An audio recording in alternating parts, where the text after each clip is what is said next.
territory from the sea extremely dangerous.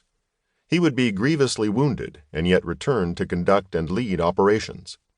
He would be connected with Flotilla 13 for 22 years, coming to lead it and later becoming the head of the Israeli Navy.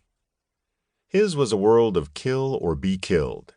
His recruits and friends like Chaim Sturman would die, the third generation of his family, like his grandfather and father, to be killed in warfare with the Arabs.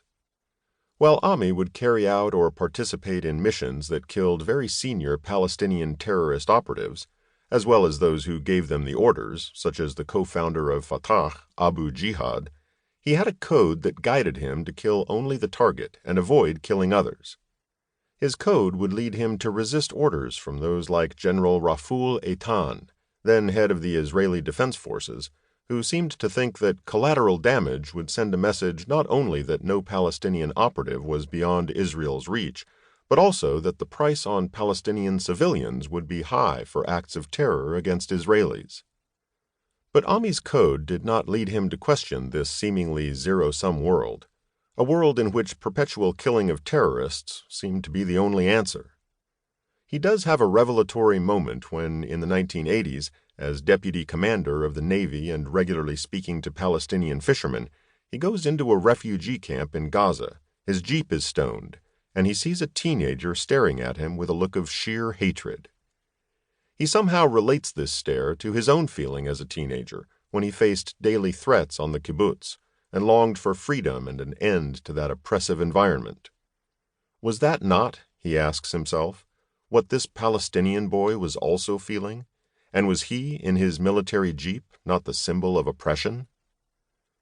The real change in his worldview, however, takes place only when he becomes head of the Shin Bet. He is brought in to head the Shin Bet as a complete outsider after the assassination of Yitzhak Rabin, and early on confronts a wave of suicide bombings in Israel. He comes to realize that killing terrorists or arresting them before they can strike is absolutely necessary, but not sufficient to stop terrorism. He seeks to understand what drives those who carry out suicide bombings, and discovers that often the Israeli killings of their relatives or humiliations of members of their families by Israeli soldiers or settlers have contributed. He also sees that hopelessness, despair, and victimization create a climate that serves to promote the recruitment of new terrorists and suicide bombers by Hamas and Islamic Jihad, two radical Islamist groups that reject Israel's existence.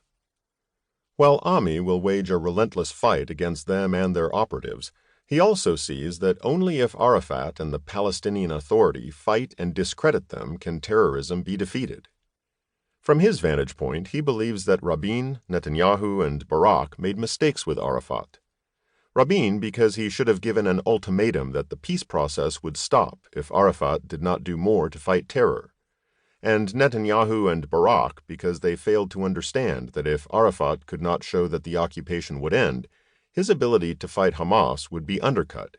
He and his men could not and would not look like they were collaborating with Israel to perpetuate its occupation, and in Ami's eyes, the notion of always demanding of the Palestinians but rarely delivering to them actually damaged Israeli security.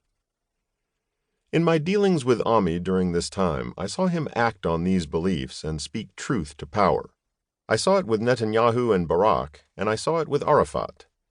After a bombing in Jerusalem, I asked then Prime Minister Netanyahu if I could organize a meeting with Arafat and his heads of the security organizations in Gaza, with both Amnon Shachak, the head of the Israeli Defense Forces, and Ami, and have them discuss in my presence what needed to be done. Bibi and Arafat agreed, and in the meeting I watched Ami be brutally direct with Arafat on what the Palestinian Authority was not doing, and the specific steps that must be taken. Arafat let his commanders answer Ami. Most said the Israelis asked Palestinians to take difficult steps when there was no political progress and little hope of it, to which Ami responded by saying that his role was security, not politics, but without security there would be no political progress. He pulled no punches. He would not mislead Arafat or those around him, but he also learned in the process. And when he ended his tenure in Shin Bet, he sought to educate the Israeli public on Israeli responsibilities to do their part to end terror by acting to make peace more likely.